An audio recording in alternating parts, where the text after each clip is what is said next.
আচ্ছা, আমরা statistics already শুরু করেছিলাম। লাস্ট ডেতে আমরা কিছু স্ট্যাটিস্টিক্যাল গ্রাফ দেখিয়েছিলাম, তাই না? জি স্যার। তো আজকে আমরা যেটা দেখবো সেটা হচ্ছে মেজার অফ সেন্ট্রাল টেন্ডেন্সি। এটা কি এবং কেন সেটা একটু পরে আসছি। এবং আমরা গ্রাফ থেকে সেন্ট্রাল টেন্ডেন্সি কিভাবে ফাইন্ড আউট করা যায় এই বিষয়টা দেখবো। এগুলো সহজ, কারণ ফর্মুলা হাতে থাকবে, শুধু ডাটাগুলোকে ম্যানুফ্যাকচার করতে ম্যানিপুলেট করতে পারলে হয়ে যাবে।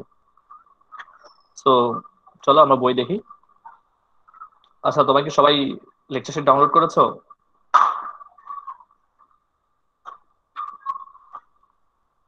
লেকচার শিট আছে সবার কাছে? জি স্যার।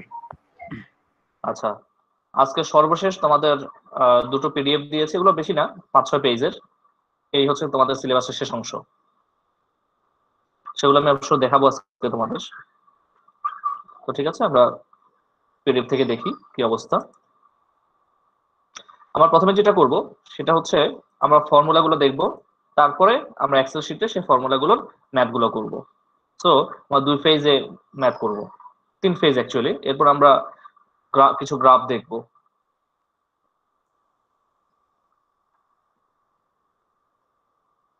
স্যার এটাই কি আমাদের লাস্ট চ্যাপ্টার? এটা লাস্ট চ্যাপ্টার না। স্ট্যাটিস্টিক্সে বেশ কিছু কাজ আছে। সেন্ট্রাল টেন্ডেন্সি পরে মেজার মেজার অফ ডিসপারশন আছে, তারপর স্কিউনেস কার্টোসিস আছে, ফাইনালি কোরিলেশন রিগ্রেশন আছে। তবে ওকে এগুলো স্যার। সবগুলো একই প্রসেস আর কি। ঠিক আছে, তোমরা কি দেখতে পাচ্ছ লেকচার শিটটা? জি স্যার। জি স্যার। ওকে, দেখো, this chapter is the measure of central tendency. তো সেন্ট্রাল টেন্ডেন্সি কি এটা আমরা ফার্স্ট অফ অল বোঝার চেষ্টা করি। এখানে সেন্ট্রাল টেন্ডেন্সি বলতে যেটা বোঝায়, তোমার মনে করো একটা তুমি যদি কিছু ডাটা দাও, সেই ডাটাগুলোর মানে প্রতিনিধিত্ব কারা করবে, তার মানে হচ্ছে এভারেজ ভ্যালু আসলে কত হতে পারে। এই মেজারমেন্টটাই হচ্ছে তোমার সেন্ট্রাল টেন্ডেন্সি, অর্থাৎ একটা সেন্ট্রাল ভ্যালুর দিকে ডাটাগুলোর যে মুভ করার একটা প্রবণতা, এটাই বলা হচ্ছে সেন্ট্রাল টেন্ডেন্সি। যেমন মনে করো আমরা চিন্তা করি যে স্মার্টফোন গুলো এখন এবার সাধারণত প্রাইস কত হয়, 20 থেকে 25 হাজার। তো সবগুলো তো আর 20 থেকে 25 হাজার না। কিছু আছে তোমার 30, 35, 40 হাজার টাকা, আবার কিছু আছে তোমার আহ 10-12 হাজার টাকা, এরকম বিভিন্ন রেঞ্জের মোবাইল আছে না? আছে জি কিনা বলো স্যার। তো? জি স্যার। বিভিন্ন রেঞ্জের মোবাইল আছে। বাট আমরা বলার সময় কি কিভাবে বলি? অন এভারেজ হিসাব করে বলি, অর্থাৎ সেটা অন এভারেজ কেমন হতে পারে এই ধরনের আমরা একটা আইডিয়া দেওয়ার চেষ্টা করি। তাহলে আমরা সবাইকে কাউন্ট করি, কাউন্ট করে এদের মনে করো ট্রেন্ড, ট্রেন্ড তো বুঝো না? জি স্যার। আসলে বাংলা বলাটা একটু টাফ। ট্রেন্ড, ট্রেন্ড বা যে ঝোঁক, ঝোঁক বলে আর কি, ঝোঁক বুঝো তো? কোন একটা জিনিস করার যে একটা প্রবণতা, কোন একটা জিনিস করার কি একটা প্রবণতা, ঠিক আছে? এই প্রবণতাটাকে বলা হচ্ছে তোমার সেন্ট্রাল টেন্ডেন্সি। যেমন মনে করো সিজিপি এর কথা যদি আমি বলি, আমাদের স্টুডেন্টদের সিজিপিএ কারো কিন্তু 2 আছে, কারো 4 আছে, কারো 2.5 আছে, কারো 3.25 আছে। তো এভারেজ দেখি যে আমাদের যে রেজাল্ট গুলো এগুলো 3 এর আশেপাশে থাকে। 3টা হচ্ছে সেন্ট্রাল ভ্যালু। আমি বুঝাতে পেরেছি?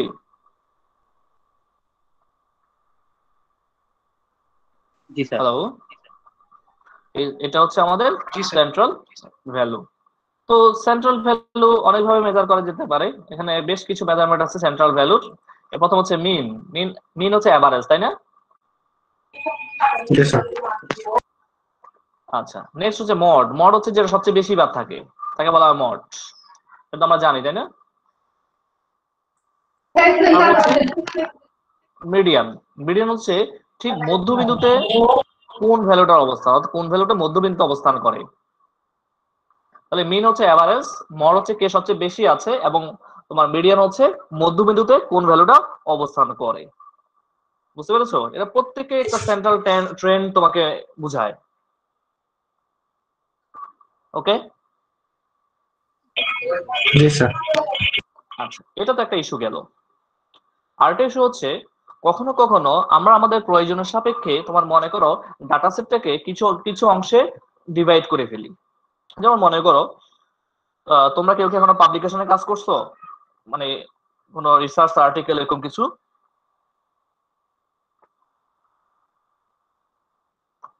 কেউ কেউ করো না এখনো, না? হ্যালো। না স্যার, কথা হয় নাই স্যার। আচ্ছা, অসুবিধা না, তোমার সামনে করবা, ফাইনাল ইয়ার দিয়ে গেলে তখন আমাকে করতে হবে। তো আর্টিকেল, কিছু কিছু ওপেন অ্যাক্সেস জার্নাল আছে, এই জার্নালগুলোতে আর্টিকেল পাবলিশ করতে কিছু টাকা পয়সা লাগে।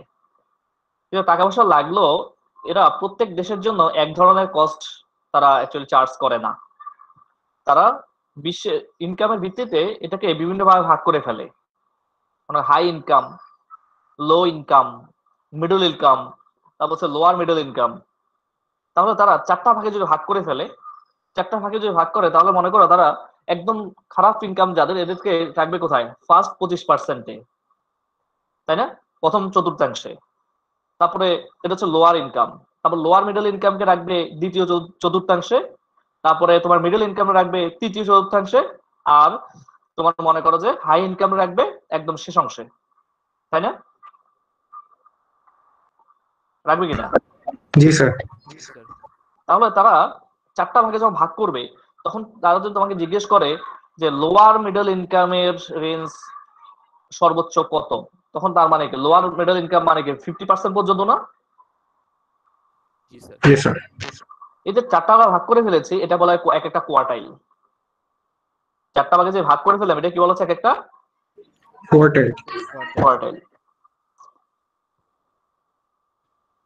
তারপরে ধরো কেউ যদি, আমার ইউআই এর কথা বলি, ইউআই কি করে? প্রথম 24%কে, সরি 20%কে কি করে? স্কলারশিপ দেয়। প্রথম 20% কি করে তারা? স্কলারশিপ দেয় না?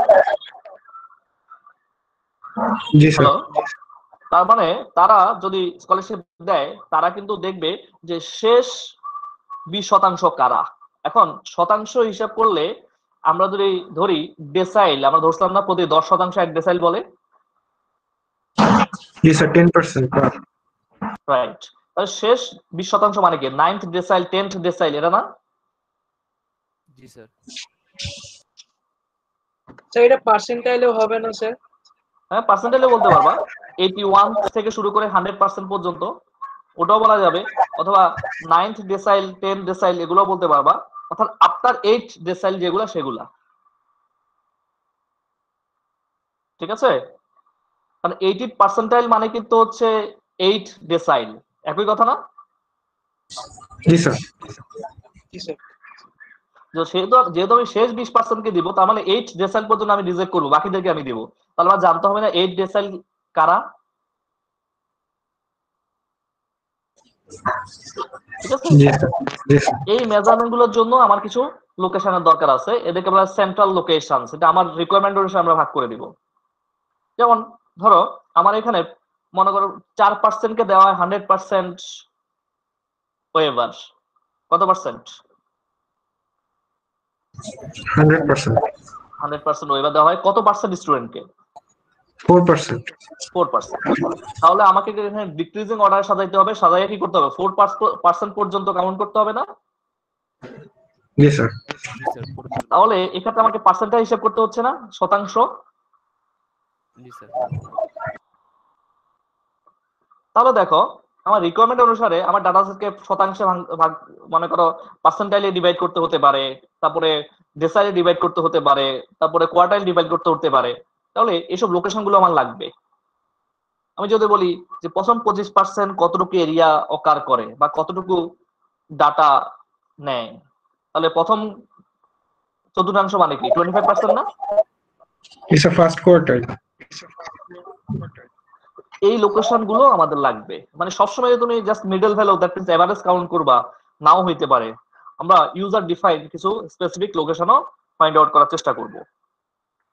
তো এগুলো যদি চতুর্থাংশ হিসাব হয় তাহলে কোয়ার্টাইল, যদি দশমাংশ হিসাব হয় তাহলে ডেসাইল, আর যদি শতাংশ হিসাব হয় তাহলে কি? পার্সেন্টাইল। পার্সেন্টাইল। পার্সেন্টাইল। ওকে, তাহলে আমরা দেখলাম এখানে কয়েকটা মেজারমেন্ট আছে, মিন, মড, মিডিয়ান, কোয়ার্টাইল, পার্সেন্টাইল, ডেসাইল। আবার এই যে মিনটা আবার রিকোয়ারমেন্ট অনুসারে কয়েক ধরনের, মিন হচ্ছে আবার 3 ধরনের। মিন কয় ধরনের? 3 তিন ধরনের। ধরনের। 3 ধরনের। এটা কোয়ার্টাইল, ডেসাইল, পার্সেন্টাইল তো অলরেডি বলে আসছি। মিনটা আবার 3 ধরনের। Arithmetic mean, geometric arithmetic mean, এটাকে এএম দ্বারা ডিনোট করা হয়, জিওমেট্রিক মিন জিএম দ্বারা ডিনোট করা হয়, এন্ড ফাইনালি হারমোনিক মিন, এটাকে এইচএম দ্বারা ডিনোট করা হয়। এখন প্রশ্ন হচ্ছে আমরা কখন কোনটা মেজার করব এবং কেন করব?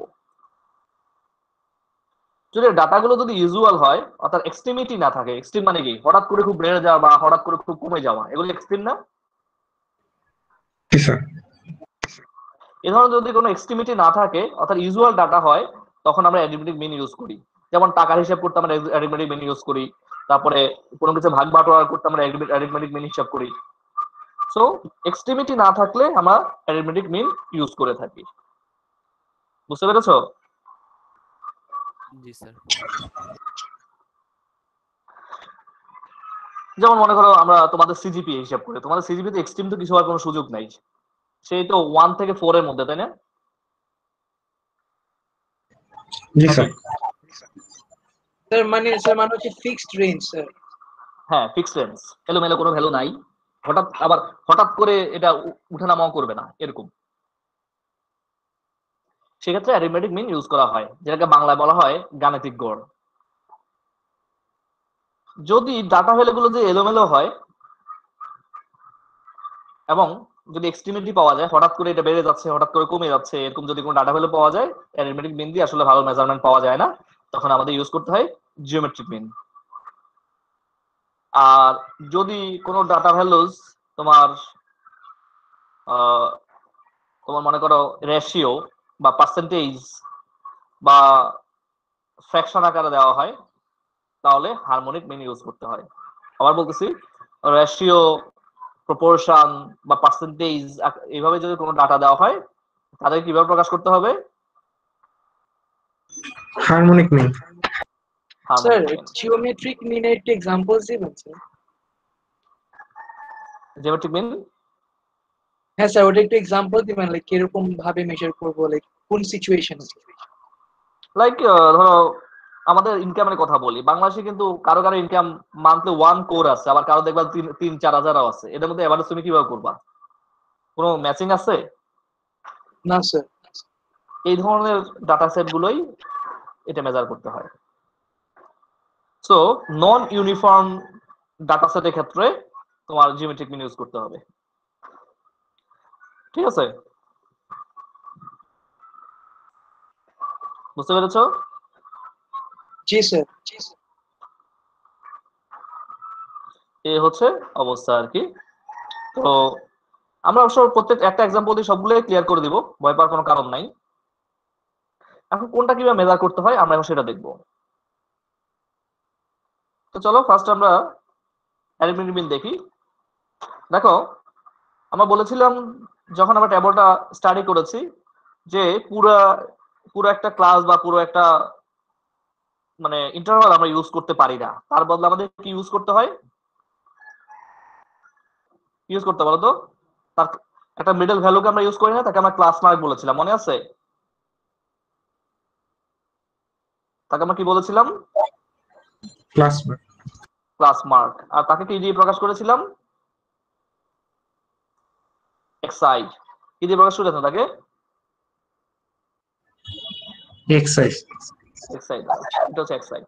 আচ্ছা, এখন ধরো কোন একটা ক্লাসে ডাটা সংখ্যা হচ্ছে এফআই এবং সেখানে তোমার মিডল ভ্যালু হচ্ছে এক্সআই, তাহলে ওইখানে টোটাল ডাটা কত? এফআই ইনটু এক্সআই না? জি স্যার। অর্থাৎ তুমি যখন এটা নিবা, এফআই এক্সআই নিবা, তাহলে যে ক্লাসটাতে আই তম ক্লাস, আই কত আমরা এখনো জানি না, কারণ আই ইকুয়াল 1 হলো ফার্স্ট ক্লাস, আই ইকুয়াল 2 হলো সেকেন্ড ক্লাস, এভাবে এফআই এক্সআই হচ্ছে কোন একটা ক্লাসের টোটাল ডাটা, ওই ক্লাসের টোটাল ডাটা। এখন তোমার শুধু একটা ক্লাস গুলো তো হবে না, তোমার সবগুলা ক্লাসের টোটাল হিসাব করতে হবে না?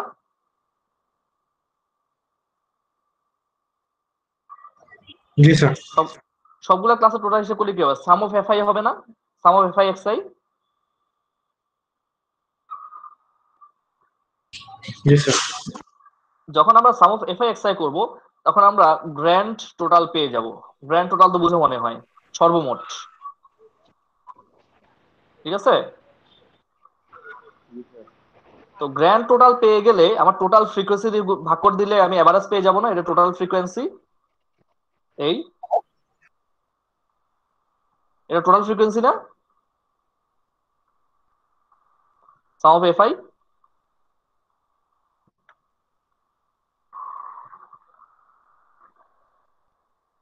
হ্যালো? জি স্যার। আচ্ছা, তাহলে আমরা এখানে কি করব, প্রত্যেক ক্লাসে ক্লাস মার্কে তার ফ্রিকোয়েন্সি দিয়ে গুণ করব এবং সবগুলা ক্লাসের জন্য এই ফ্রিকোয়েন্সি ক্লাস মার্কে গুণফলে যোগ করব, তাহলে টোটাল গ্র্যান্ড টোটাল পাওয়া যাবে। সেই গ্র্যান্ড টোটালকে টোটাল ফ্রিকোয়েন্সি দিয়ে আমরা ভাগ করে দিব, তখন আমরা তার এভারেজ পেয়ে যাব। আর এইটাকে বলা হচ্ছে অ্যারিথমেটিক মিন। তোমাদের সিজিপিএ বা আমরা বাজারে হিসাব নিকাশ কিন্তু এইভাবেই করি। ওকে, নেক্সট আসো, জিওমেট্রিক মিনটা কিভাবে ক্যালকুলেট করতে হয়। জিওমেট্রিক মিন হচ্ছে তোমার, জিওমেট্রিক মানে তো কত গুণ না? জিওমেট্রিক মানে কি বলতো? গুণ। গুণ। তাহলে জিওমেট্রিক হচ্ছে কি, আমি যদি আমার একটা ক্লাসে যদি এফ আই সংখ্যক যদি ভ্যালু থাকে, তাহলে এফ আই সংখ্যক এক্স আই কে গুণ করলে কত হয়? দুটো এক্স এ গুণ করলে এক্স স্কোয়ার, তিনটা এক্স গুণ করে এক্স কিউব, তাহলে এফ সংখ্যক এক্স কে গুণ করলে x two the power F হয় না? জি স্যার। জি স্যার। আবার এটা হচ্ছে একটা ক্লাসের জন্য x two the power F. সবগুলো ক্লাসের জন্য বের করলে কি করতে হবে? প্রত্যেকটা ক্লাসের গুলোকে আবার গুণ করতে হবে না? এইটা হচ্ছে প্রোডাক্ট সাইন। এটা কি sign? Product sign. Product sign. তাহলে কি প্রথমে কি করলাম, একটা ক্লাসের জন্য টোটাল প্রোডাক্ট নিয়েছি, তারপর তাকে আবার প্রোডাক্ট, সেগুলো আবার প্রোডাক্ট নিয়েছি, তাহলে এটা গ্র্যান্ড প্রোডাক্ট চলে আসছে না? জি স্যার। তো গ্র্যান্ড প্রোডাক্ট আসছে কত, টোটাল ইন টোটাল কতগুলো ডাটা আসছে? প্রথম ক্লাসে এফ ওয়ান সংখ্যক, দ্বিতীয় ক্লাসে এফ টু সংখ্যক, ultimately some of f I সংখ্যক এখানে কি হয়েছে, গুণ হয়েছে না? জি স্যার। এতগুলো গুণ করছো, আগে যোগ করছো তো ভাগ করছো, তাহলে এখানে গুণ করলে তততম রুট নিতে হবে না?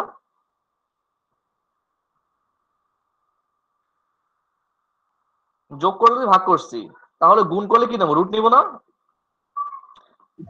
যেমন জি স্যার। দুটো সংখ্যা গুণ করলে তাকে মিনিমাইজ করার জন্য রুট ওভার করতে হয়, তিনটা সংখ্যা গুণ করলে রুট কিউব করতে হয়। তাহলে এন সংখ্যক যদি গুণ করি তাহলে এন তম রুট নিতে হবে না? জি স্যার। জি স্যার। এইটাই হচ্ছে সে ফর্ম। কিন্তু এই ফর্মটা অনেক জটিল, আমরা সামনে দেখাবো, এটা আমরা ইউজ করব না, এটা বদলে আমরা অন্য একটা ফর্ম ইউজ করবো, আমি তোমাদের দেখাই।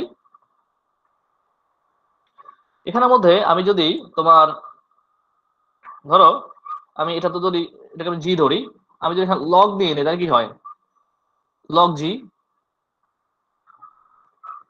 কি হয় বলতো? এটা আমি যদি উপরে লগ দিয়ে নিই,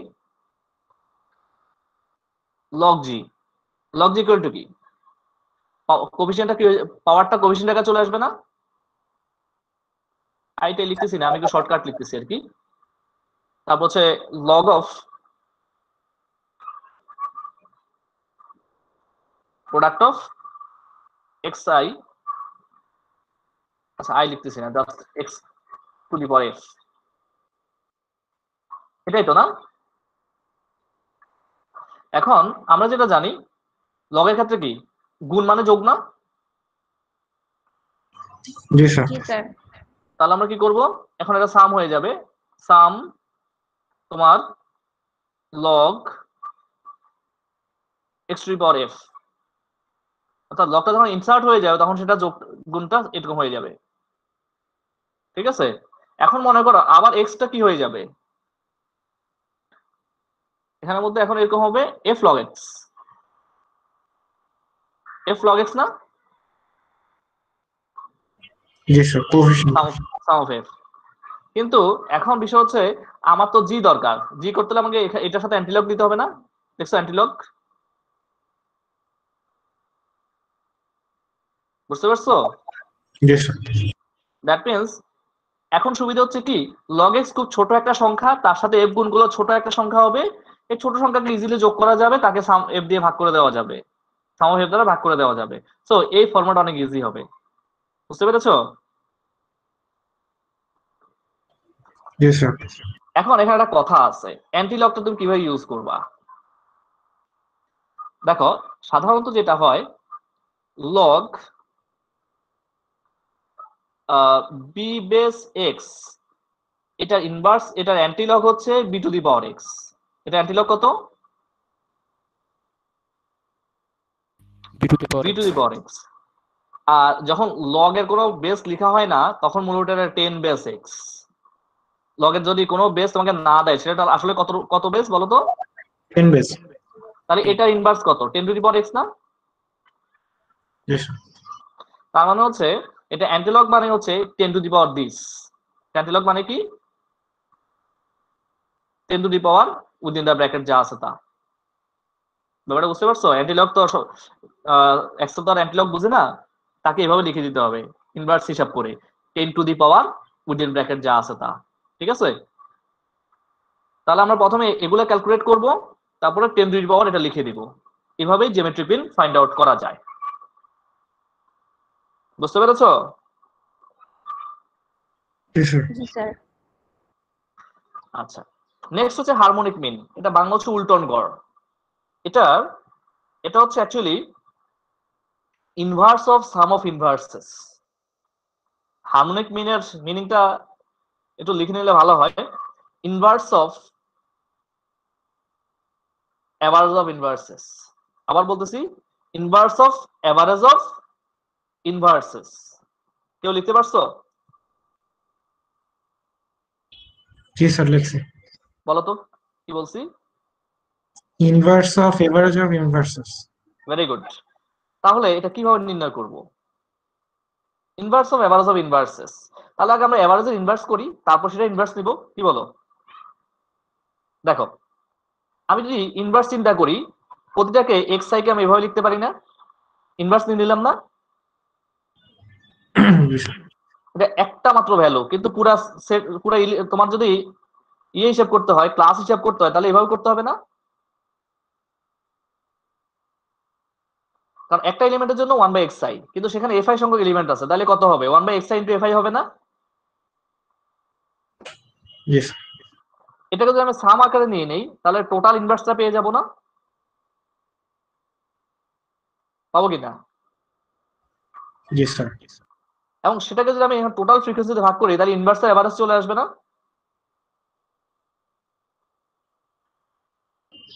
জি স্যার এভারেজ। আচ্ছা, এটাকে আমরা কিভাবে লিখতে পারি দেখো তো। সাম অফ fi বাই xi, জায়গা কম থাকে তো লেখাটা একটু ঝামেলা বটে। fi by xi divide by sum of fi। কিন্তু হারমোনিক মিন আমরা কি বলছিলাম? ইনভার্স অফ এভারেজ ইনভার্সেস না? এটা উল্টে যাবে না তাহলে? এটা উল্টে যাবে কিনা? এফআইটা উপরে যাবে আর এটা নিচে আসবে না? দ্যাট মিন্স এটা অ্যাকচুয়ালি হারমোনিক মিনের উল্টা, 1/hm হারমোনিক মিন। তা হারমোনিক মিন পাইতে হলে কি করতে হবে? এটা উল্টাই দিতে হবে না? জি স্যার। দেখো ওইটাই কিন্তু লিখছি, দেখছো? এফআইটা উপরে চলে গেছে, এফআই বাই এক্সআই নিচে চলে গেছে না? তাহলে ইনভার্স, এবার চিন্তা করো, ইনভার্স অফ, কারণ উল্টাই গেছে, এভারেজ অফ ইনভার্সেস, তাই না?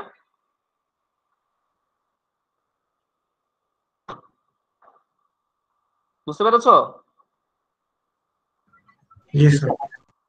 যদিও তোমাদের কোনো প্রুফ দেখাইতে হবে না, তোমরা এই ম্যাথ সরাসরি করতে পারলেই হবে, কিন্তু আমার দায়িত্ব হচ্ছে তোমাদের দেখাই দেওয়া। ক্লিয়ার? জি স্যার। আচ্ছা, এই গেল। তো হারমোনিক মিনের ব্যাপারটা হচ্ছে, এক্সআই গুলো যদি অনেক বড় হয় সমস্যা নাই, কারণ 1/xi তো সংখ্যাগুলো অনেক ছোট হবে, তো কোনো সমস্যা নাই। জিওমেট্রিক মিনও কোনো সমস্যা নাই, কারণ লগ নিলে যে কোনো সংখ্যা অনেক ছোট হয়ে যায় না? জি স্যার। কিন্তু অ্যারেঞ্জমেন্ট জি স্যার। মিনের সমস্যা আছে। এক্স গুলো যদি অনেক বড় হয়ে যায়, এর ডাটা ক্যালকুলেট করতে আমাদের যথেষ্ট কষ্ট হয়। এবং এমন হবে তোমার ক্যালকুলেটরে রেজাল্ট গুলো আসবে না, তাহলে তোমরা কিভাবে করবা? এক মিনিট ভাবো, তারপর আমাকে বলো কি হতে পারে।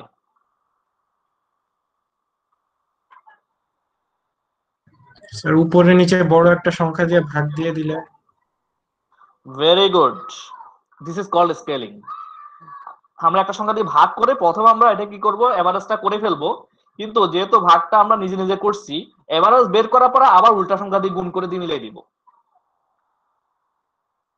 মানে যেটা দিয়ে ভাগ করবো সেটা তো আমাদের কাছে নাই, তাহলে এটা আবার ফেরত দিতে হবে না? জি স্যার।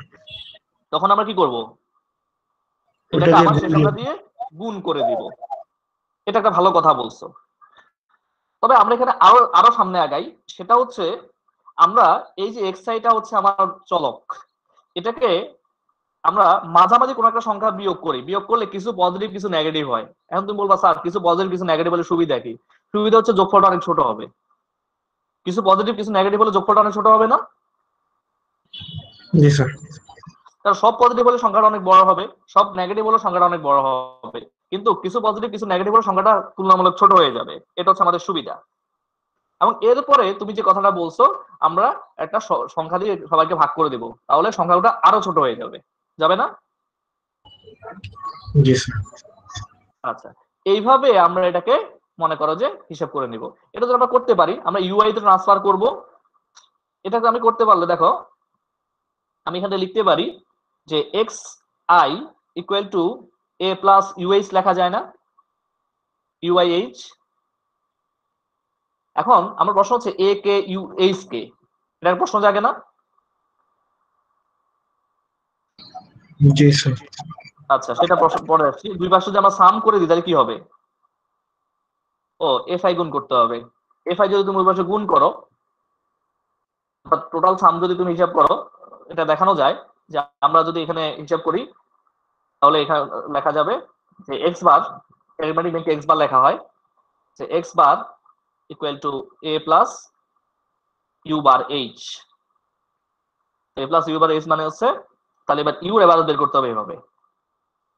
ঠিক আছে, এটা চাইলে প্রুফ করা যায়। এখন প্রশ্ন হচ্ছে এ এবং এইচ কারা? এ হচ্ছে আমাদের ডাটাগুলো দিয়েছি এর মধ্যবর্তী কোনো একটা ক্লাস মার্ক। অন্য কাউকে ধরতে পারো, কিন্তু ক্লাস মার্ক ধরলে হিসাবটা সহজ হবে। বলো তো তাহলে এ কে?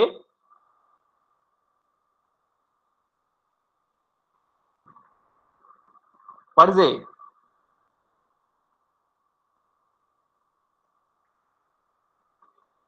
হ্যালো, এই তোমরা শুনতে পাচ্ছ না? জি স্যার, পাচ্ছি স্যার।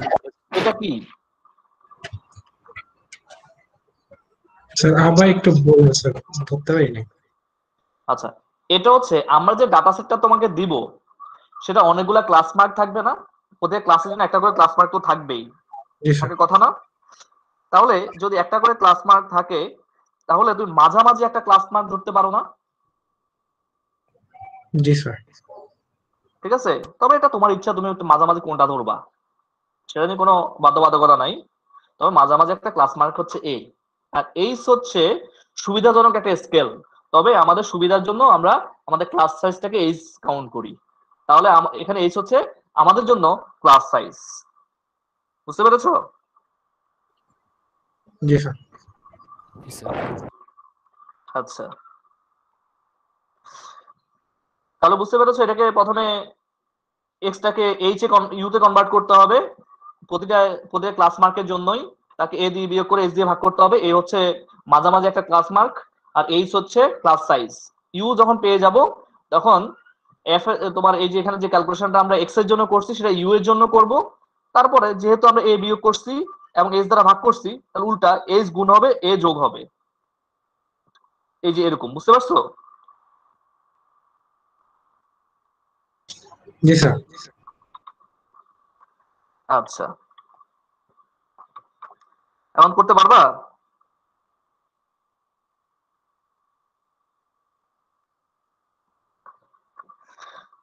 নেক্সট হচ্ছে, তাহলে আমরা তিন ধরনের মিন দেখলাম: arithmetic mean, geometric mean, harmonic mean. যেখানে অ্যারিথমেটিক মিনের খুব বেশি বড় ডাটা ইউজ করা যায় না, যার জন্য আমাদেরকে এটা ক্লাসগুলোকে ক্লাস মার্কগুলোকে ছোট করে নিয়ে আসতে হবে। তারপরে সেগুলো অ্যারিথমেটিক মিন বের করার পরে আবার অরিজিনাল ডাটাতে ব্যাক করতে হবে। ওকে, তিনটা মিন বুঝতে পেরেছো? জি স্যার। জি স্যার। আচ্ছা ঠিক আছে। দেন আমাদের আসছে তোমার মড। মডটা হচ্ছে যেই ডাটা সবচেয়ে বেশি বার আছে। যদি এগুলা ইন্ডিভিজুয়াল ডাটা হইতো তাহলে আমরা তো দেখতে পারতাম কোন ডাটাটা সবচেয়ে বেশি বার আছে, তাই না? নাকি? জি স্যার। কিন্তু যেহেতু এটা তোমার ক্লাস, তো কোন ডাটা সবচেয়ে বেশি বার আছে বোঝা যায় না, কিন্তু কোন ডাটা কোন ক্লাসে আছে ওইটা বোঝা যায়, কারণ কোন ক্লাসের ফ্রিকোয়েন্সি সবচেয়ে বেশি সেটা আমরা দেখতে পারি। আর যে ক্লাসে ফ্রিকোয়েন্সি সবচেয়ে বেশি সেটাই সেটাই তোমার মডাল ক্লাস, কারণ মড সেখানে থাকার কথা। আর যে ক্লাসের ফ্রিকোয়েন্সি সবচেয়ে বেশি ওই ক্লাসে এলিমেন্ট সবচেয়ে বেশি, এটা তো আমরা বুঝতেই পারি, তাই না? জি স্যার। কিন্তু এক্স্যাক্টলি কোন এলিমেন্টটা সেটা আমরা এখন বের করবো, এটাকে বলা হয় মড। মড বের করার জন্য সর্বপ্রথম তোমার যে কাজটা করতে হবে সেটা হচ্ছে কোন ক্লাসে সবচেয়ে বেশি এলিমেন্ট আছে সেটা সিলেক্ট করবা, আর সেটাকে বলা হচ্ছে মডাল ক্লাস। আর বলছি, যে ক্লাসে সবচেয়ে বেশি এলিমেন্ট আছে ওটাকে বলা হচ্ছে মডাল ক্লাস। বুঝতে পেরেছো? জি স্যার। আচ্ছা, এখানে কয়েকটা কোয়ান্টিটি আছে। এমও মানে হচ্ছে মড, ওটা আমরা বের করব। এল আছে, ডেল্টা 1, ডেল্টা 2, সি। সি তো আমরা জানি ক্লাস সাইজ, তাই না?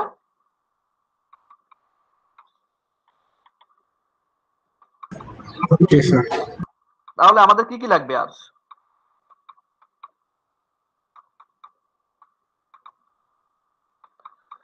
আমার লাগবে এল, ডেল্টা 1, ডেল্টা 2, তাই না? জি স্যার। আচ্ছা, প্রথমে এল। আমরা প্রথমে দেখব কোন ক্লাসে সবচেয়ে বেশি সংখ্যক ফ্রিকোয়েন্সি আছে, সেটা হচ্ছে মডাল ক্লাস। সেই ক্লাসে একটা লোয়ার বাউন্ডারি থাকবে না? থাকবে কিনা? জি স্যার। ওটা বলা হচ্ছে এল। ঠিক আছে, তাকে বলা হচ্ছে এল। এরপরে তুমি নিশ্চয়ই দেখতে পারবা যে যে ক্লাসটা তুমি মডাল ক্লাস পাচ্ছ তার ফ্রিকোয়েন্সি তোমার জানা থাকবে না, কারণ ক্লাস যখন তোমাকে দিয়ে দিব তুমি অবশ্যই দেখে নিতে পারবা যে কোন ক্লাসের ফ্রিকোয়েন্সি বেশি। তুমি দেখতে পারবা না? জি স্যার। আচ্ছা, নিশ্চয়ই তার আগের ক্লাসের ফ্রিকোয়েন্সি এবং পরের ক্লাসের ফ্রিকোয়েন্সিও তুমি দেখতে পারবা, নাকি দেখতে পারবা না? পারবো স্যার। আচ্ছা, তাহলে মডাল ক্লাসের ফ্রিকোয়েন্সির সাথে আগের ক্লাসের ফ্রিকোয়েন্সির একটা ডিফারেন্স পাওয়া যাবে না? জি স্যার। এটা হচ্ছে ডেল্টা 1। মডাল ক্লাসের ফ্রিকোয়েন্সি এবং তার আগের ক্লাসের ফ্রিকোয়েন্সির একটা ডিফারেন্স পাওয়া যায়, এটা হচ্ছে ডেল্টা 1। এই যে delta 1 is the frequency difference between the modal class and pre modal class. মানে আগের ক্লাসটাকে প্রি মডাল বলা হচ্ছে, আগের ক্লাসটাকে কি বলা হচ্ছে? Pre modal. আর ডেল্টা 2 হচ্ছে সিমিলারলি তার পরের ক্লাসেসটা। এই যে delta 2 is the frequency difference of the modal and post modal. তো পোস্ট মানে কি? পরেরটা। পরেরটা। ঠিক আছে, সি তো ক্লাস সাইজ। তাহলে তোমার এখানে ডেল্টা 1, ডেল্টা 2 খুঁজে বের করবা। যেহেতু টেবল থাকবে কোনো ঝামেলাই হবে না, আমি দেখাই দিব। টেবল থেকে ডেল্টা 1, ডেল্টা 2 নেবা, এল এবং সি ভ্যালু বসায় ক্যালকুলেট করবা, মড পেয়ে যাবা। ঠিক আছে, এখন এখানে মাঝে মাঝে কেউ একটু কোশ্চেন করতে পারে, স্যার যে প্রথম ক্লাসেই যদি মনে করেন সবচেয়ে বেশি এলিমেন্ট থাকে তাহলে আগের ক্লাসের ফ্রিকোয়েন্সি তো নাই, তাই না? হ্যালো, জি স্যার। জি স্যার। কোনো সমস্যা নাই, ওটাকে জিরো ধরবা। আগের ক্লাসের ফ্রিকোয়েন্সি জিরো ধরে কাজ করবা, বাট ম্যাথ হয়ে যাবে। সিমিলারলি লাস্ট ক্লাসে যদি তোমার মড থাকে তাহলে তার পরের ক্লাসের ফ্রিকোয়েন্সি কত ধরতে হবে? 0 স্যার। রাইট, এই হচ্ছে বিষয়। তাহলে বুঝতে পেরেছো এটা কি কিভাবে বের করতে হয়? জি স্যার। আচ্ছা,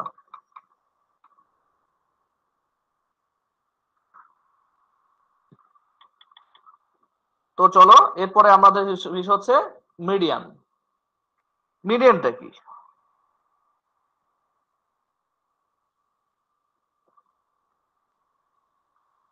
মিডিয়ানটাকে বলো তো। মধ্যবিন্দু। মধ্যবিন্দু। মিডিয়ানটা কি? মধ্যবিন্দু। তাহলে মধ্যবিন্দু নির্ণয় করার জন্য তোমাকে জানতে হবে যে আসলে ফ্রিকোয়েন্সির অর্ধেক কোথায় আছে, এটা জানতে হবে না আগে? জি স্যার। মধ্যবিন্দু যেহেতু মধ্যবিন্দু বের করতে হলে আমার প্রথমে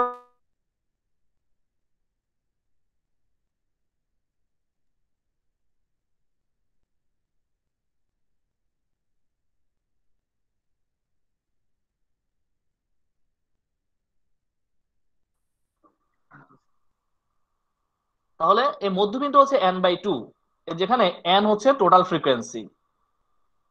তাহলে আমাকে প্রথমে দেখে নিব এই মধ্যবিন্দুটা কোথায় আছে। তবে এটা দেখার জন্য এখন তোমাকে অবশ্যই কিউমুলেটিভ ফ্রিকোয়েন্সি কাউন্ট করতে হবে, ফ্রিকোয়েন্সি না, যেহেতু টোটাল হিসাব হচ্ছে। আর টোটাল হিসাব কি দিয়ে হয়? কিউমুলেটিভ ফ্রিকোয়েন্সি দিয়ে হয় না? জি স্যার।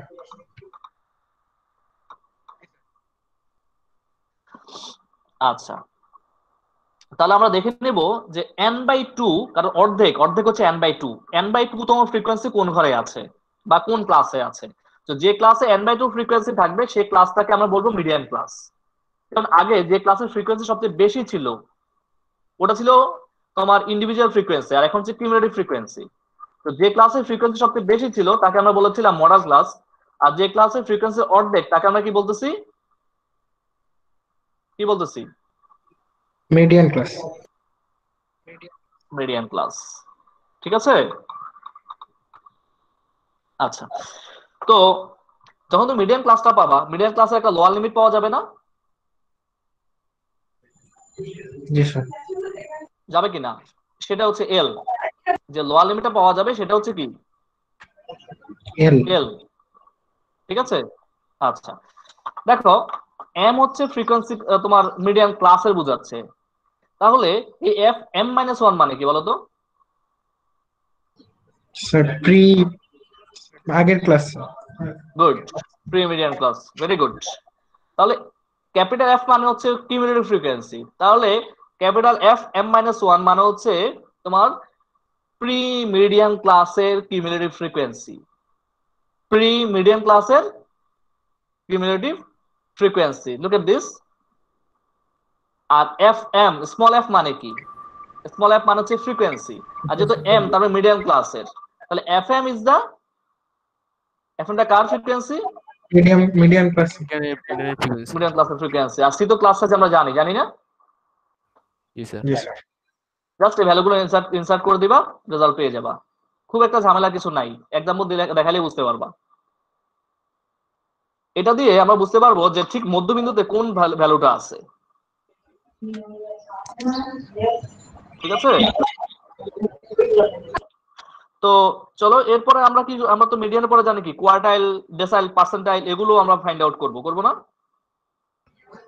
জি স্যার। তো কোয়ার্টাইল ফাইন্ড আউট করার জন্য তোমাকে প্রথমে সিলেক্ট করতে হবে কততম কোয়ার্টাইল। আই ইকুয়াল টু যদি 1 হয় তাহলে ফার্স্ট কোয়ার্টাইল, তার মানে 25%। আই ইকুয়াল টু 2 হলে সেকেন্ড কোয়ার্টাইল, তার মানে কত পার্সেন্ট? 50%। 50%। আই ইকুয়াল টু 3 হলে 75। 75%। আই ইকুয়াল টু 4 এর দরকার নাই, কারণ 100% মানে লাস্ট ভ্যালু, ওটা হিসাব করার কোনো দরকার আছে? না স্যার। কোনো দরকার নাই। তাহলে প্রথমে তোমাকে এটা ডিফাইন করতে হবে যে এই ভ্যালুটা কত, i(n/4) এই ভ্যালুটা কত। এই ভ্যালুটা বের করে দেখতে হবে এটা কোন ক্লাসে আছে। সেটাই হচ্ছে ith কোয়ার্টাইল ক্লাস। সেটা কি ক্লাস? 5th quarter. তাহলে আগের মতোই এল হচ্ছে তার lower limit, f q minus 1 হচ্ছে তার আগের ঘরে কিউমুলেটিভ ফ্রিকোয়েন্সি, এফ কিউ হচ্ছে তার নিজের ফ্রিকোয়েন্সি, আর সি হচ্ছে ক্লাস সাইজ। আগের মতোই না? জি স্যার। শুধু পার্থক্য হচ্ছে আগে 2 দিয়ে ভাগ করছো, এখন i/4 দিয়ে ভাগ করতেছো, কারণ এটা কোয়ার্টাইল এবং এখানে first quartile, second quartile, third quartile আছে। সিমিলারলি ডেসাইল দিয়ে যদি তুমি ভাগ করো, এখন তাহলে 10, ডেসাইল মানে কি দশমাংশ, তাহলে 10 দিয়ে ভাগ করতে হবে না? জি স্যার। তাহলে i/n/10 এই জায়গাটা কোথায় আছে সেটা হচ্ছে ith ডেসাইল ক্লাস। তাহলে এল হচ্ছে তার লোয়ার লিমিট, তারপর fd-1 হচ্ছে তার আগের ঘরে কিউমুলেটিভ ফ্রিকোয়েন্সি, তারপরে fd হচ্ছে তার নিজের frequency. Be careful, capital F মানে কিউমুলেটিভ, স্মল এফ মানে ইন্ডিভিজুয়াল ফ্রিকোয়েন্সি। বোঝা যাচ্ছে না? জি স্যার। সিমিলারলি তুমি যে পার্সেন্টাইল করো, তার মানে শতাংশ, তাহলে 100 দিয়ে ভাগ করতে হবে না? জি স্যার। এটা ভাগ করে আমরা দেখে নিব যে এটা কোন ক্লাসে আছে, আগের মতোই তার লোয়ার লিমিট, তার আগের ঘরে কিউমুলেটিভ ফ্রিকোয়েন্সি, তার নিজের ফ্রিকোয়েন্সি এবং ক্লাস সাইজ দিয়ে গুণ করে দিব। জাস্ট এই ফর্মুলায় বসাবো, আর কোনো কাজ নাই। বুঝতে পারছো? জি স্যার। এই ছিল আজকে ফর্মুলা। এখন আমি তোমাদেরকে এক নজরে মনে করো যে কিছু অর্থাৎ প্রত্যেকটা একটা করে ভ্যালু দেখাই দিব। তো চলো আমরা এটা দেখি, এক্সেল শিটটা দেখি। এক্সেল শিটটা দেখা গেলে আমাকে বলবা যে দেখা যাচ্ছে।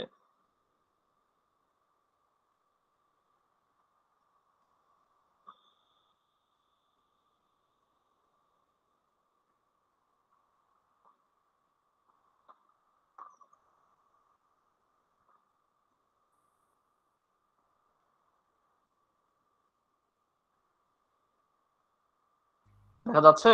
জি স্যার যাচ্ছে। আচ্ছা, তো দেখো এখানে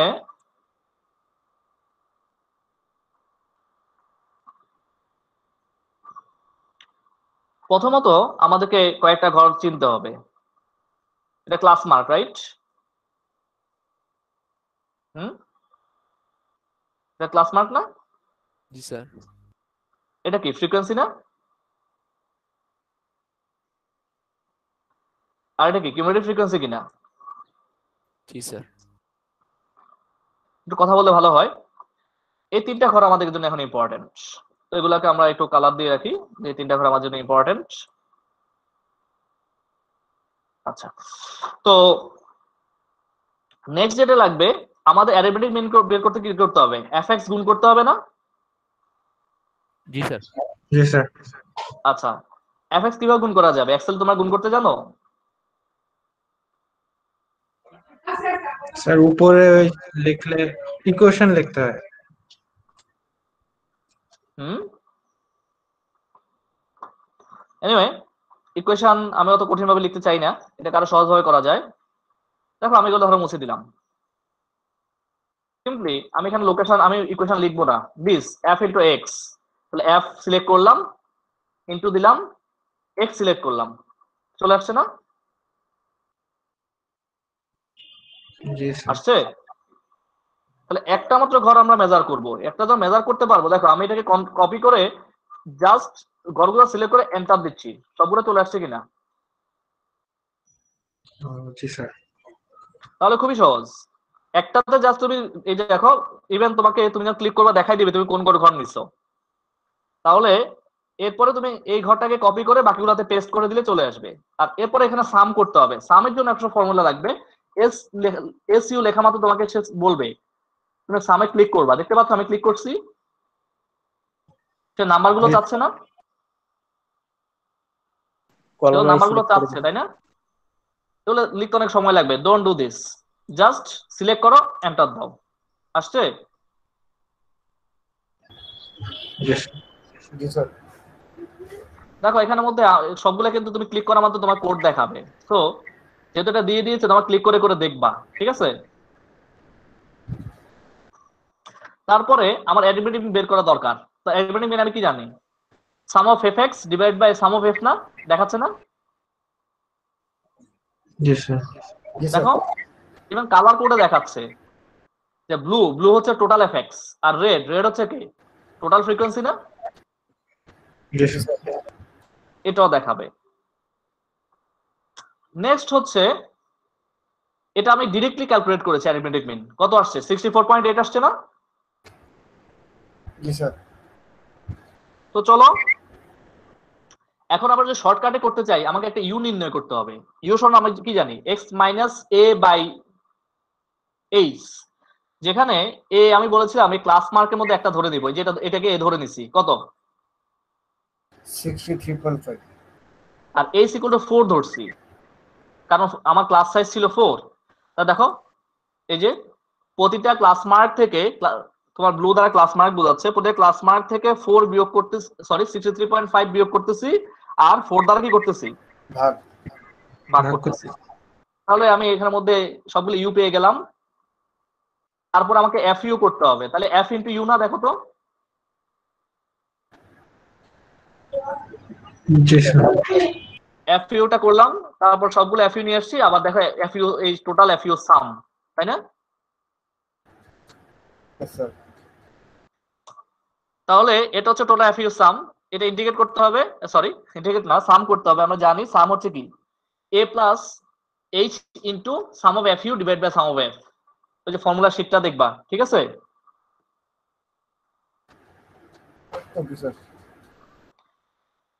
এইভাবে আমরা দুইভাবে বের করেছি, একটা ছিল ইউজিং অ্যারিথমেটিক মিন, আর একটা হচ্ছে ইউজিং কোড। আমরা দুটাই দেখলাম, রেজাল্ট কত আসছে?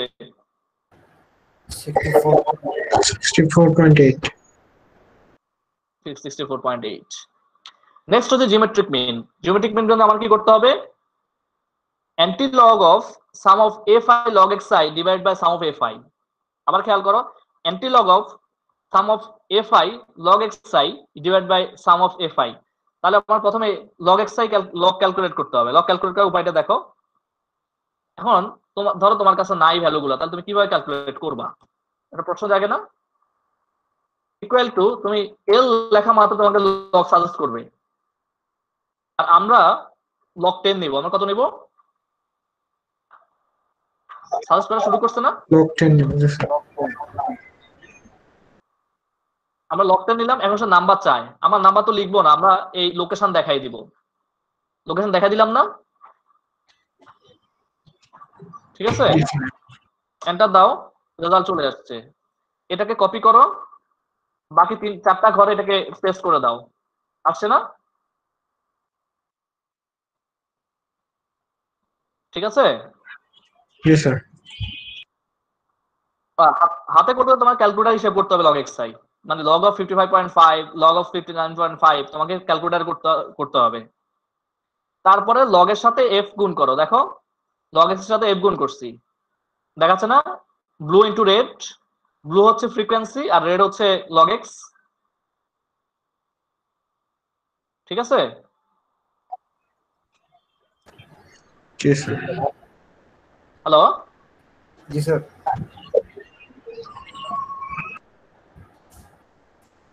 আচ্ছা, তা টোটাল আমরা এখানে পেয়ে গেলাম F i log x I. তারপর সবগুলো যোগ করে দিই, দেখো this is the some.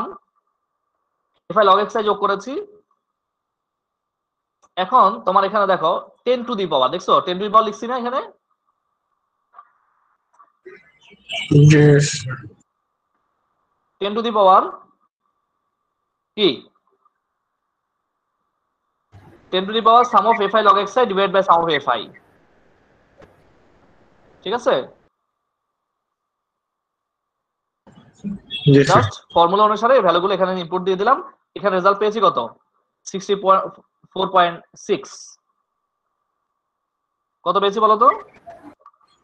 64.6। 6। Sir দশমিকের পর স্যার কত আচ্ছা, গুণ নিব স্যার? এসব ক্ষেত্রে 2 ঘর এনাফ। এটা তো এক্সেল নিছে, এই জন্য আমি আর এটা ট্রান্সলেট করি নাই। প্রবাবিলিটি 3 ঘর লাগে, বাট এগুলা 2 ঘর হলেই চলবে। ওকে। একটা কোশ্চেন ছিল। নেক্সট হচ্ছে হারমোনিক মিন। হারমোনিক মিনের জন্য আমার এফ বাই এক্স লাগবে। বলো স্যার এইচ এর ভ্যালুটা কি আমরা মানে কিভাবে নিব বলো। এটা? স্যার এইচ এর ভ্যালুটা কিভাবে নিব? মানে এখানে যে 4 নেওয়া হয়েছে এটা কি আন্দাজে নিব স্যার, বুঝতে পারি। এটা ক্লাস সাইজ, তুমি চাইলে 5 10 ইচ্ছা মতো নিতে পারো, বাট ক্লাস সাইজ নিলে ক্যালকুলেশনটা সহজ হয়। আচ্ছা স্যার। Okay sir. ঠিক আছে। এই সুবিধাজনক একটা স্কেল, তুমি তোমার মতো করে নিতে পারো, সমস্যা নেই। জি স্যার। Okay sir. ওকে। জি স্যার। আচ্ছা, এবার হারমোনিক মিনের জন্য এফ বাই এক্স লাগবে। দেখো এখানে এফ বাই এক্স করেছি, এফ ডিভাইড বাই এক্স। এখানে এফ, এফ হচ্ছে ব্লু, ডিভাইড বাই এক্স। সবগুলা নিয়েছি, সবগুলা সাম করেছি।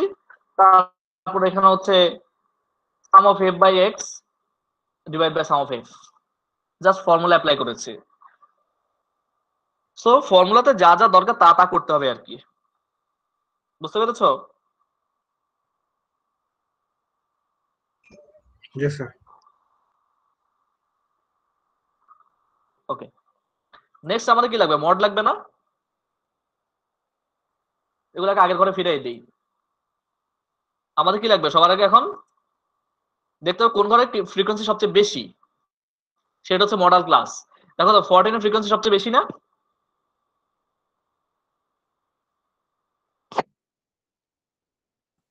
এখানে ফ্রিকোয়েন্সি সবচেয়ে বেশি কিনা দেখো তো 14। জি স্যার, এটা সবচেয়ে বেশি। তাহলে এটা মডেল ক্লাস না? জি স্যার। এটা হচ্ছে মডেল ক্লাস। আচ্ছা, তো মডেল ক্লাসের লোয়ার লিমিটকে আমরা এল ধরি। মডেল ক্লাসের লোয়ার লিমিট করো 65.5 না? জি স্যার। দেখো তো মডেল ক্লাসের লোয়ার লিমিট কত? 65.5। 65.5। তারপরে দেখো এই যে তার তার আগের ক্লাসের ফ্রিকোয়েন্সি 9, 14 আর 9 এর ডিফারেন্স কত? 5 স্যার। এগুলো হিসেবে রাখতে হবে। 5, গুড। তার আগের ক্লাসের ফ্রিকোয়েন্সি হচ্ছে 9, তাহলে তো এটা হচ্ছে ডেল্টা 1 হচ্ছে 14 মাইনাস 9, তাহলে হচ্ছে 5। আর তার পরের ঘরে ডিফারেন্স হচ্ছে, সরি তার পরের হচ্ছে 7, তাহলে 14 আর 7 ডিফারেন্স হচ্ছে 7। আর সি তো 4 আমরা জানি না? ঠিক আছে। জি স্যার। এরপর তেমন কিছু নাই। এরপর হচ্ছে তোমার ওই যে ফর্মুলাটা বসাই দিবা, L plus delta 1 into C divide by delta 1 plus delta 2। ওই ফর্মুলাটা জাস্ট এই ভ্যালুগুলো ইনপুট দিবা আর পাচ্ছি 67.2 লিখতে পারো। ঠিক আছে।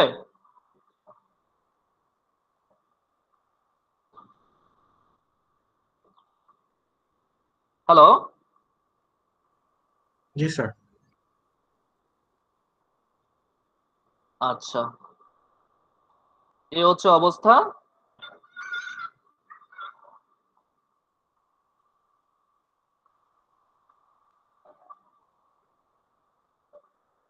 এরপর কি করবা? এরপর হচ্ছে মিডিয়ান। মিডিয়ান সবার আগে তোমার যেটা করতে হবে n/2। আমার এখানে n কত?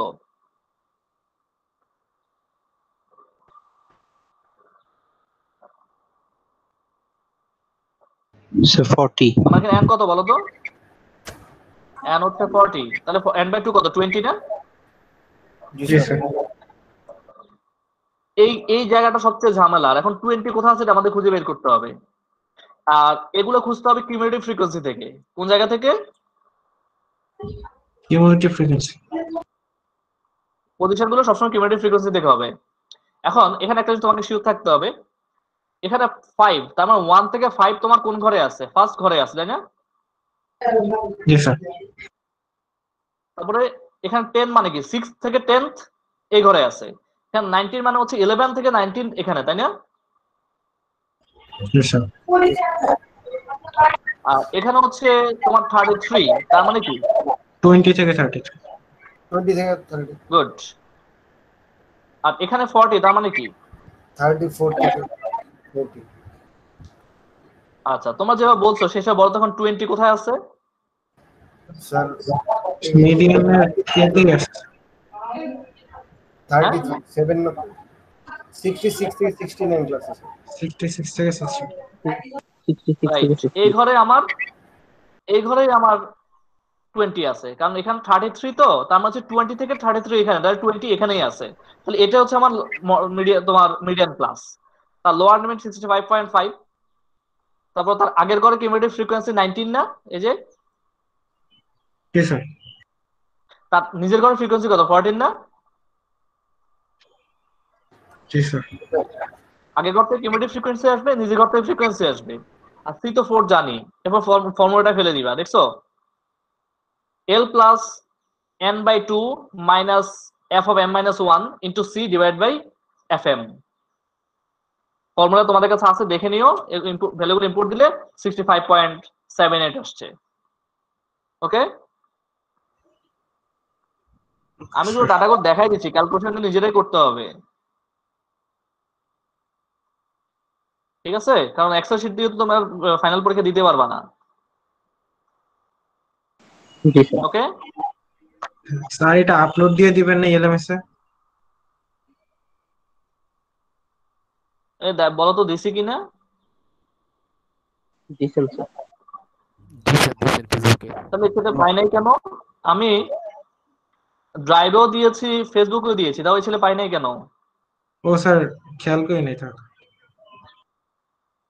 এই যদি হয় অবস্থা, কিছু বলার নাই। স্যার ফেসবুক গ্রুপে পেয়েছি স্যার। আচ্ছা, নেক্সট হচ্ছে কোয়ার্টাইল। আমরা ফার্স্ট কোয়ার্টাইল বের করার চেষ্টা করি।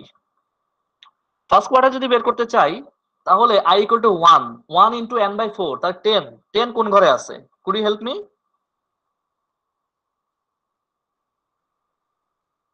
So 58, 61. এই ঘরে না?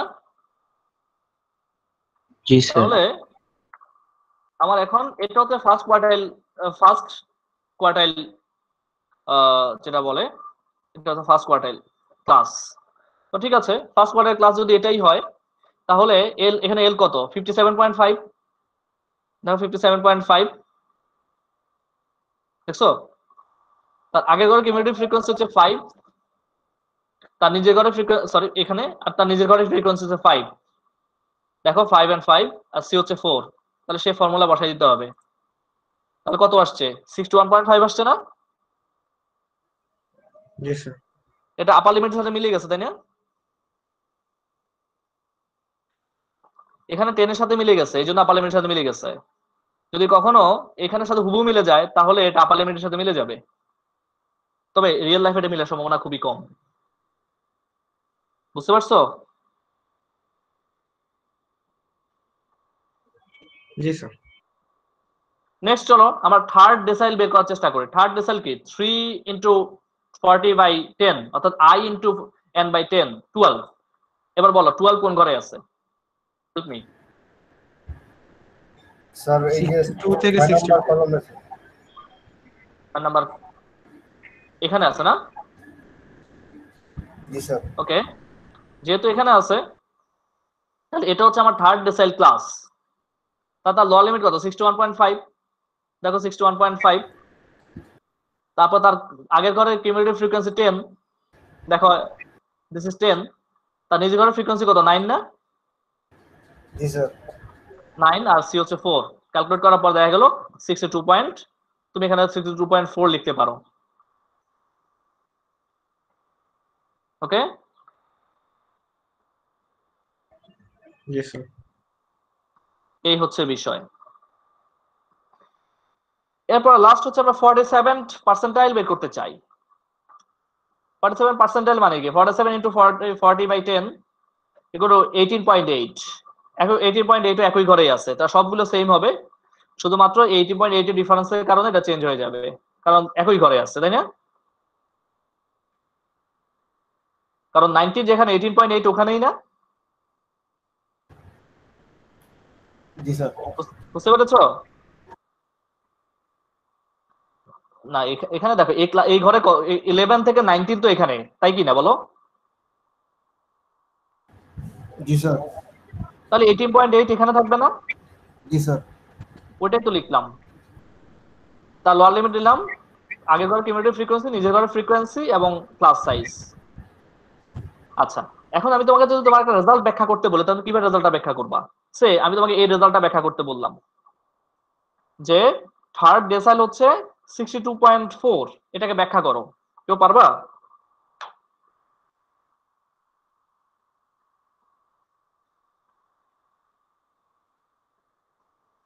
পারলে বলো, না পারলে আমি বলছি।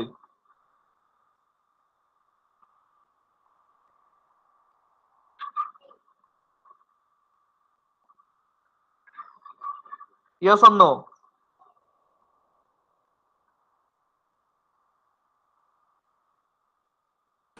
স্যার আপনি একটু দেখান। এটা সহজ। থার্ড ডেসাইল 62.4, এটা মানে হচ্ছে প্রথম 30% ডাটা 62.4 এর সমান বা কম। যেমন মনে করো এখানে যদি বলি ফার্স্ট ডেসাইল হচ্ছে 61.5, তার মানে প্রথম 10% ডাটা 61.5 এর সমান বা নিচে। ঠিক আছে? বুঝতে পেরেছো? জি স্যার। এটাই হচ্ছে এটা ফিজিক্যাল মিনিং, অর্থাৎ যত পার্সেন্ট ডাটা বের করছে অত পার্সেন্ট ডাটা এই ভ্যালুটা নিচে বা সমান। তাহলে এখানে প্রত্যেকটা একটা করে বের করে দেখিয়েছি, তোমরা পারবা না ক্যালকুলেশনটা চেক করতে? এটা তোমরা চেক করে নিবা, ঠিক আছে? জি স্যার। নিজেরা আবার ট্রাই জি করবা, এক্সেলের শীটটা তোমাদের দেওয়াই আছে, নিজেরা আবার এটা ট্রাই করবা, ট্রাই করে যদি কোনো প্রবলেম হয় নেক্সট ক্লাসে অবভিয়াসলি আমাকে বলবা, ঠিক আছে? স্যার নেক্সট ক্লাস কি আগে এক্সাম হবে নাকি স্যার আগে ক্লাস হবে? অবভিয়াসলি আগে এক্সাম হবে, নাহলে ক্লাস কন্ট্রোল করা যায় না। এখনো আমার পড়া শেষ হয় নাই তো, আমি আর দুইটা গ্রাফ দেখাবো আরো। আর তোমার গুগল ড্রাইভ চেক করো না? তোমাদের তো ইনস্ট্রুমেন্ট গুলো ওখানে দিয়ে দেই, নাকি চেক টেক করো না? স্যার ইএলএমএস আর ফেসবুকই স্যার দেখা হয় বেশিরভাগ। স্যার ফেসবুক ইএলএমএস আমি লিংক দিয়ে রাখছি, কিন্তু ইএলএমএস আমি ফাইল দেই না, ইএলএমএস শুধু লেকচার দেই। স্যার ফেসবুকটা স্যার বেশি দেখা হয় স্যার। আচ্ছা ঠিক আছে, চলবে, কারণ দুই জায়গাতেই আছে। তো নেক্সট আসো, আমি তোমাদেরকে গ্রাফ আরেকটা জিনিস দেখাবো।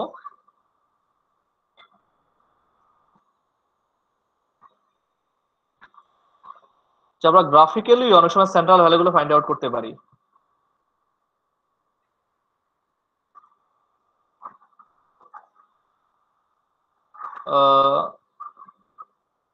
এটা অলরেডি গ্রুপে দিয়ে দিয়েছি ফেসবুকে। এখানে ওই যে আমরা কিছু ডাটা ফাইন্ড আউট করেছিলাম না, কোয়ার্টাইল, ডেসাইল, পার্সেন্টাইল, এগুলো আছে। এগুলো যেহেতু অলরেডি আমি একটা এক্সেল শিটে দেখিয়েছি, এটা বোঝাতে যাচ্ছি না, বাট এটা তোমরা নিজেরা দেখে নিবা, ঠিক আছে? পজিশনের ফার্স্ট ফাইলটা নিজেরা দেখে নিবা, আমি সেকেন্ড ফাইলটা বোঝাচ্ছি যে আমরা গ্রাফ থেকে কিভাবে পজিশন গুলো বের করতে পারি।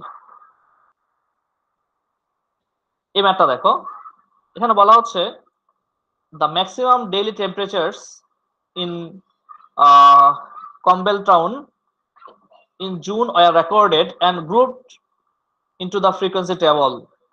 Draw the cumulative frequency histogram and polygon for the data. প্রথমে এগুলো আঁকতে বলছে, দেখো কিউমুলেটিভ ফ্রিকোয়েন্সি পলিগন আঁকতে বলছে এবং হিস্টোগ্রাম আঁকতে বলছে। হিস্টোগ্রাম অবশ্য আমরা কিউমুলেটিভ ফ্রিকোয়েন্সির সাথে আঁকতে বলবো না, সো ওটা ইগনোর করো, জাস্ট কিউমুলেটিভ ফ্রিকোয়েন্সি পলিগনটা দেখো। এখন বলছে use the frequency polygon to find the median and calculate the inter quartile range. অর্থাৎ ইন্টার কোয়ার্টাইল রেঞ্জ বের করতে হলে তোমার কোয়ার্টাইল গুলো লাগবে আর কি। তো দেখো এটা হচ্ছে টেম্পারেচার কত কত ডিগ্রি হইতে পারে, ফ্রিকোয়েন্সি মানে হচ্ছে কত দিন। যেমন 12 ডিগ্রি, তার ফ্রিকোয়েন্সি 1 মানে একদিন ছিল 12 ডিগ্রি। 12 ডিগ্রি কতদিন ছিল? একদিন।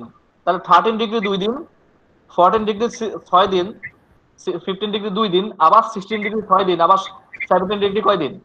3 দিন না? এভাবে এই বিভিন্ন ডিগ্রিগুলো কতদিন ছিল সেটা আমরা দেখছি, অর্থাৎ 30 দিনের এইভাবে এগুলো ডিস্ট্রিবিউট হয়েছে। টোটাল কিউমুলেটিভ ফ্রিকোয়েন্সি দেখতে পাচ্ছ? জি স্যার। তাহলে কিউমুলেটিভ ফ্রিকোয়েন্সি পলিগন আছে, দেখো 12 এর জন্য 1, 13 এর জন্য 3, 14 এর জন্য 9, এভাবে তারা এঁকে নিয়েছে। দেখো তোমার 12 এর জন্য হচ্ছে 1, এই এরা ওই এটাকে এটা তো হচ্ছে ক্লাস ইন্টার, এটা হচ্ছে কি তোমার এই ব্যাপারটা একটু ক্লিয়ার করা দরকার। এটা 12টা হচ্ছে ক্লাস মার্ক, মূলত এটা হচ্ছে 11.5 থেকে 12.5। এটা মূলত কত বলো তো?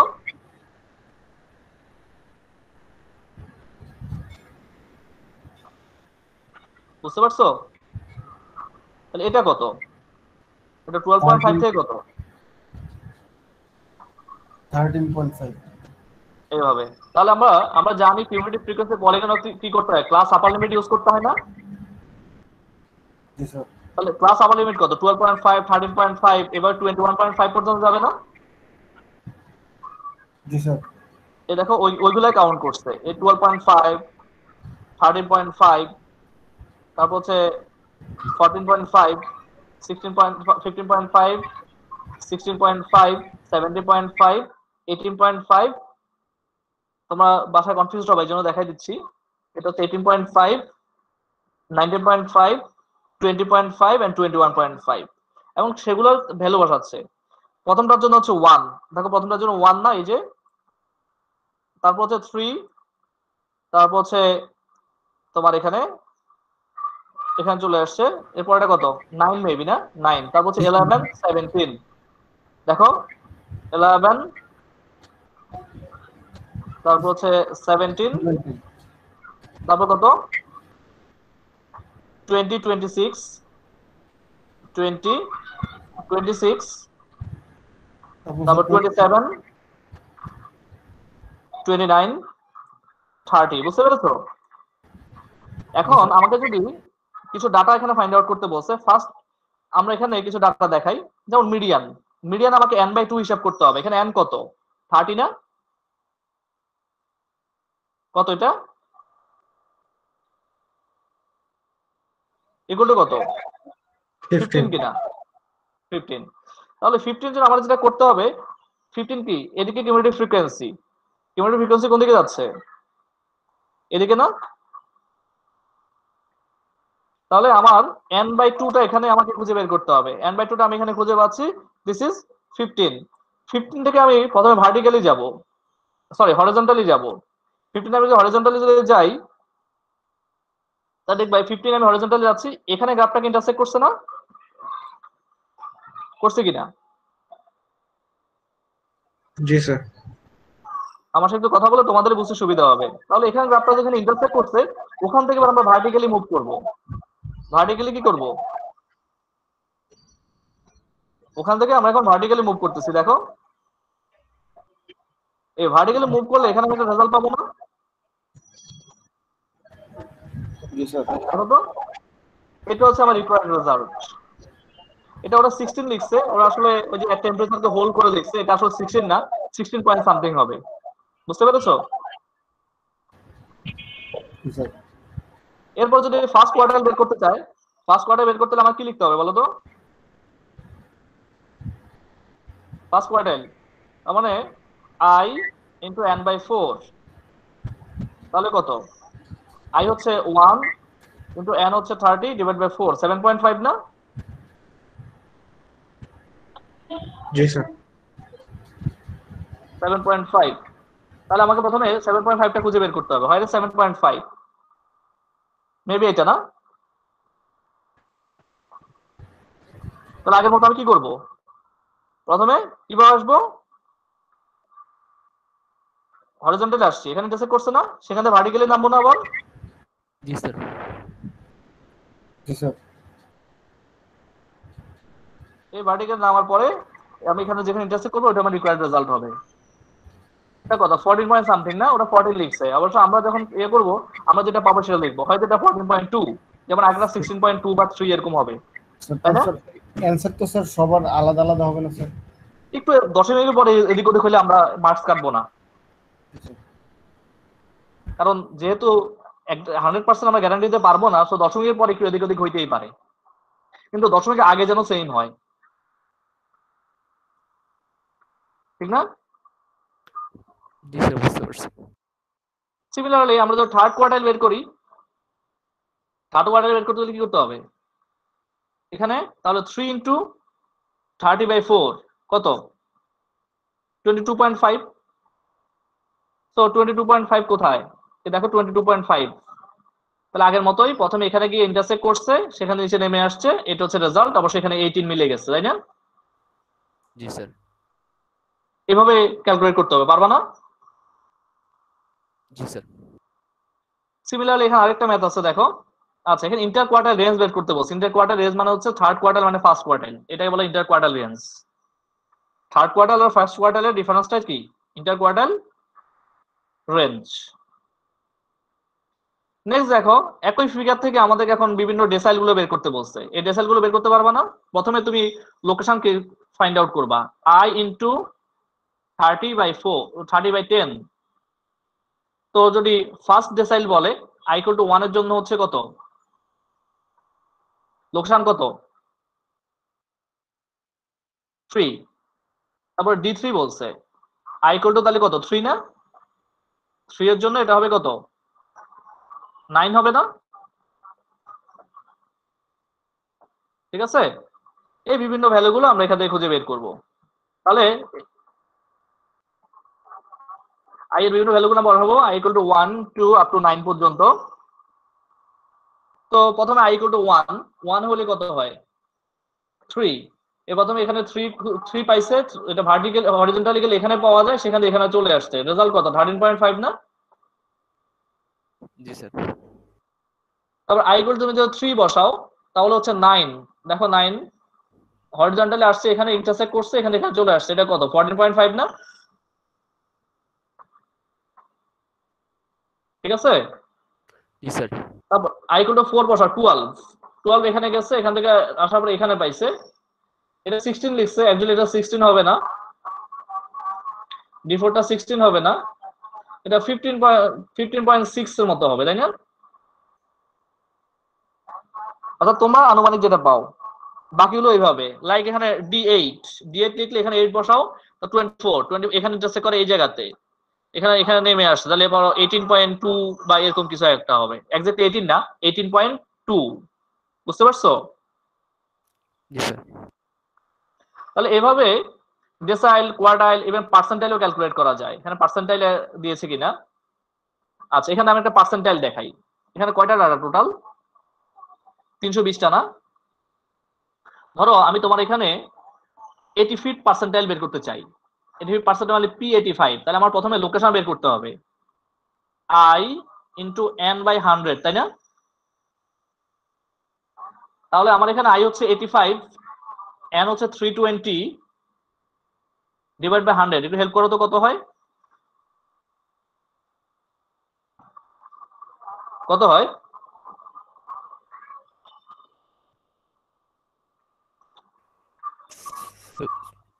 ক্যালকুলেটর আছে কারো কাছে? জি স্যার। 85 272 হয়, 272. 272 স্যার। 272। জি স্যার। আচ্ছা, 272। ওকে, আমরা তাহলে 272টাকে একটু সিলেক্ট করে নিই। 272 সিলেক্ট করলে 240 280, তাহলে 40, এখানে হচ্ছে 60, মোটামুটি এখানে এরকম একটা জায়গা হয়, তাই না? আনুমানিক আর কি। তাহলে আমরা কি করব? এখান থেকে আমরা প্রথমে কিভাবে আসবো? হরিজন্টালি আসবো না? জি স্যার। দেখো তো এখানে ইন্টারসেক্ট করছে না এখানে? তারপরে আসো, আমি এখান থেকে এখন কিভাবে ভার্টিক্যালি যাব না? চলো ভার্টিক্যালি যাই।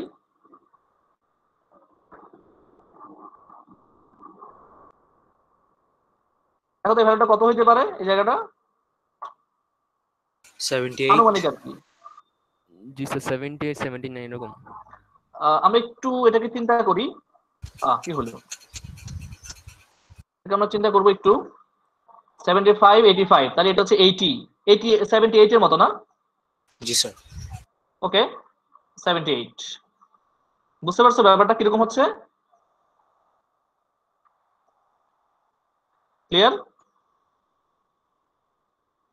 তাহলে প্রথম লোকেশনটা বের করবা, এটা ছিল কত? 272। সেই লোকেশন থেকে আমরা প্রথমে আসছি হরিজন্টালি, যেখানে গ্রাফটা ইন্টারসেক্ট করবে সেখান থেকে ভার্টিক্যালি আমরা এখানে রেজাল্টটা পেয়ে যাব। এটা হবে আমার রিকোয়ার্ড রেজাল্ট। ক্লিয়ার? বুঝতে পেরেছো?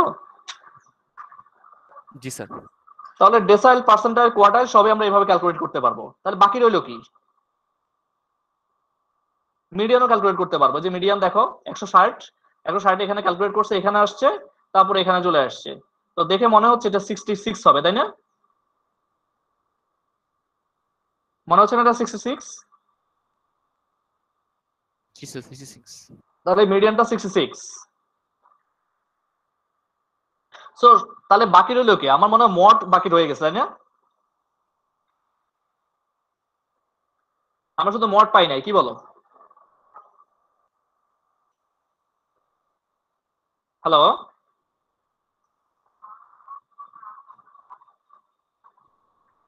শুনতে পাচ্ছ? জি স্যার। তাহলে মডটা পাইতে হলে অবশ্য এগুলা থেকে মড পাওয়া যায় না। মড পাওয়ার জন্য আমাদের ইউজ করতে হয় হিস্টোগ্রাম। কিভাবে সেটা আমি দেখাই দিচ্ছি। দেখো এটা একটা হিস্টোগ্রাম। এখানে সবার আগে তোমাকে যেটা সিলেক্ট করতে হবে সেটা হচ্ছে কোন ঘরের ফ্রিকোয়েন্সি সবচেয়ে বেশি, সেটা হচ্ছে মডাল ক্লাস, মনে আছে? তার মানে কার হাইট সবচেয়ে বেশি, এটা হাইট সবচেয়ে বেশি না, এটা হাইট সবচেয়ে বেশি কিনা? জি স্যার। তাহলে তুমি যেটা করবা, যেটা হাইট সবচেয়ে বেশি তার বিপরীত প্রান্ত থেকে এখানের মধ্যে এই দেখো এই প্রান্তের সাথে এখানে একটা রেখা টানবা, আর এই প্রান্ত থেকে অর্থাৎ যেখানে ইন্টারসেক্ট করছে ওখান থেকে এখানে একটা রেখা টানবা। এই দুটো রেখা কোথায় ইন্টারসেক্ট করছে বলো তো? এখানে ইন্টারসেক্ট করছে না, এই যে পয়েন্টটাতে জি স্যার। যেখানে ইন্টারসেক্ট করছে সেখান থেকে আবার তুমি ভার্টিক্যালি একটা রেখা টানবা, ঠিক আছে? ভার্টিক্যাল রেখা টানার পর এখানে আমরা কত পাইলাম দেখো তো, এখানে যে রেজাল্টটা পাইলাম সেটা হবে তোমার মড, এখানে যে রেজাল্টটা পাইলাম সেটা মড। মড সবসময় মাঝখানে থাকবে, গ্যারান্টি নাই। আর মাঝখানে থাকলে এখানে 25 হওয়ার কথা, কিন্তু আমি কত পাইছি? 24 পাইছি না? জি স্যার 24। তাহলে এখানে এমও ইকুয়াল টু 24, এটা সহজ। তাহলে প্রথম দেখতে হবে কার হাইট বেশি, যেই তোমার মনে করো ব্লকটা হাইট বেশি হবে তার দুই প্রান্ত থেকে তার বিপরীত যে ক্লাসগুলো আছে সেগুলোর ইন্টারসেক্টিং পয়েন্ট থেকে তোমাকে লাইন টানতে হবে, সেই দুটো যেখানে ইন্টারসেক্ট করবে সেখান থেকে ভার্টিক্যাল নিচে লাইন টানলে যেখানে ইন্টারসেক্ট করবে এটাই কি হবে?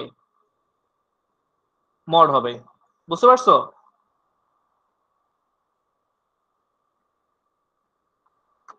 হ্যালো,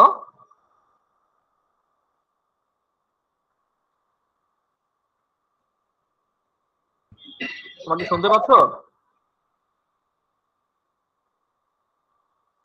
জি স্যার। তাহলে আমরা প্রথমে দেখবো অ্যানালিটিক্যালি কিভাবে তোমার মিন তারপরে এবং লোকেশন গুলো বের করা যায়, তারপর আবার গ্রাফিক্যালি দেখলাম। তো তোমরা এই পর্যন্ত দেখে ফেলো এবং আজকে এ পর্যন্তই।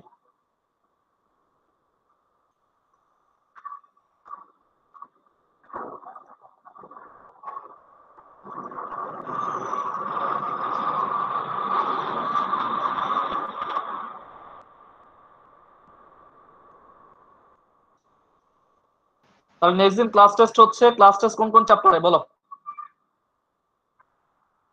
স্যার যে দুটো পিডিএফ দিয়েছেন স্যার সেই দুটোর উপরে। না, আমাকে চ্যাপ্টার নাম বলতে হবে, তোমার ভুলও তো করতে পারো।